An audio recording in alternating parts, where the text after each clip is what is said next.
Salam, selamat pagi, selamat beraktivitas. Kiranya hari ini jauh lebih baik daripada hari kemarin. Kita merenungkan kebenaran firman Tuhan dari Mazmur 85. Untuk pemimpin biduan Mazmur Bani Korah, Engkau telah berkenan kepada tanahmu ya Tuhan, telah memulihkan kepada Yakub.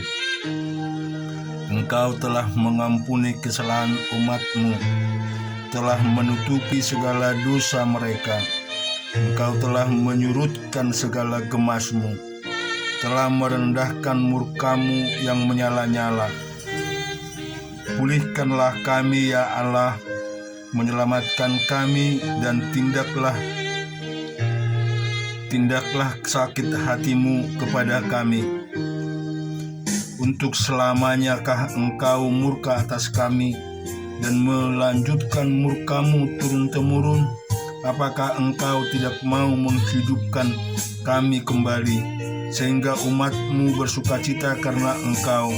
Perlihatkanlah kepada kami kasih setiamu ya Tuhan, dan berikanlah kepada kami keselamatan daripadamu. Aku mau mendengar apa yang hendak difirmankan Allah Tuhan.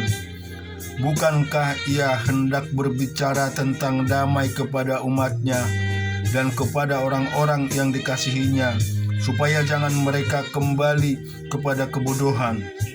Sesungguhnya keselamatan daripadanya dekat pada orang-orang yang takut akan Dia, sehingga kemuliaan diam di negeri kita.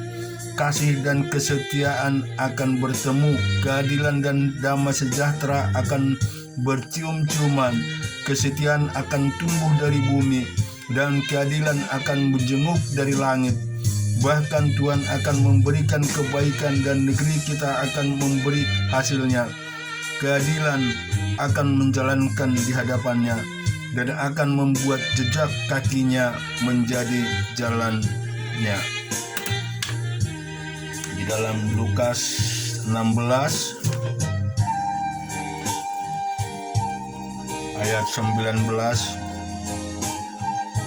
ada seorang kaya yang selalu berpakaian jubah ungu dan kain halus, dan setiap hari ia bersukaria dalam kemewahan. Dan ada seorang pengemis bernama Lazarus, badannya penuh dengan borok, berbaring dekat pintu rumah orang kaya itu, dan ingin menghilangkan laparnya daripada yang jatuh dari meja orang kaya itu. Malahan anjing-anjing datang dan menjilat boroknya. Kemudian matilah orang miskin itu, lalu dibawa oleh malaikat-malaikat ke pangkuan Abraham. Orang kaya itu juga mati, lalu dikubur. Dan sementara ia menderita sengsara di dalam maut, ia memandang ke atas, dan dari jauh dilihatnya Abraham dan Lazarus duduk di pangkuannya.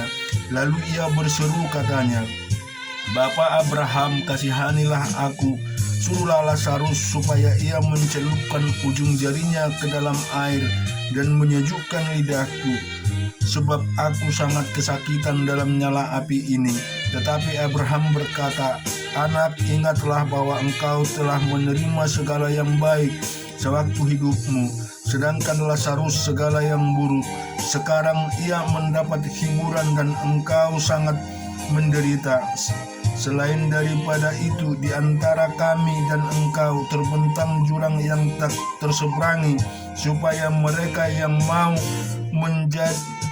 pergi dari sini kepadamu, ataupun mereka yang mau datang dari situ kepada kami tidak dapat menyeberang.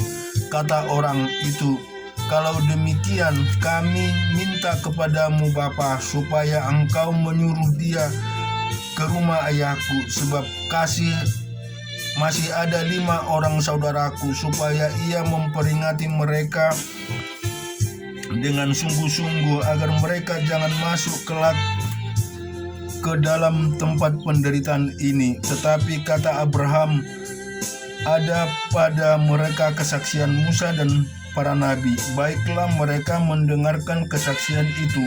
Jawab orang itu, "Tidak, Bapa Abraham, tetapi jika ada seorang yang datang dari antara orang mati kepada mereka, mereka akan bertobat." Kata Abraham kepadanya, "Jika mereka tidak mendengar kesaksian Musa dan para nabi, mereka tidak juga akan mau diyakinkan sekalipun orang-orang yang bangkit dari antara orang mati."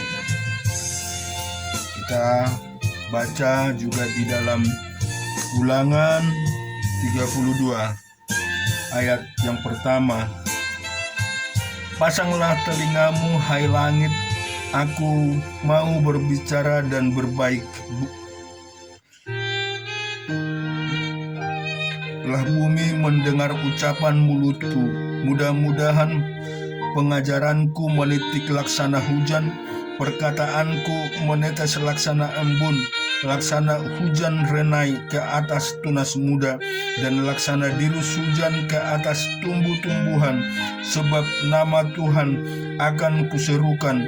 Berilah hormat kepada Allah kita, gunung batu yang pekerjaannya sempurna, karena segala jalannya adil. Allah yang setia dengan tiada kecurangan, adil dan benar Dia, berlaku busuk terhadap dia mereka yang bukan lagi anak-anaknya, yang merupakan noda suatu angkatan yang berkelok dan berbelit-belit.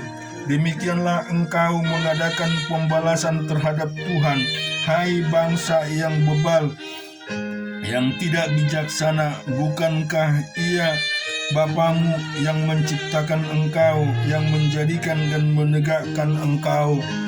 Ingatlah kepada zaman dahulu kala, perhatikanlah tahun-tahun keturunan yang lalu.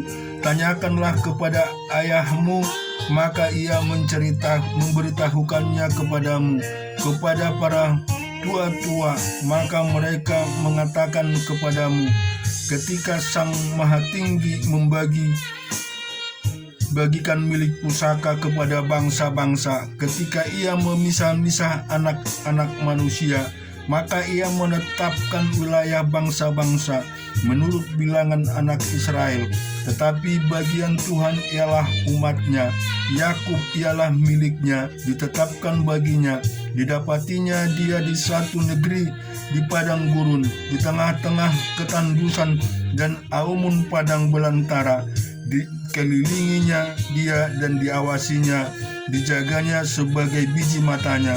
Laksana Raja Wali menggoyang bangkitkan isi sarangnya, melayang-layang di atas anak-anaknya, mengembangkan sayapnya, menampung seekor dan mendukungnya di atas kepaknya. Demikianlah Tuhan sendiri menuntun dia, dan tidak ada Allah asing menyertai dia.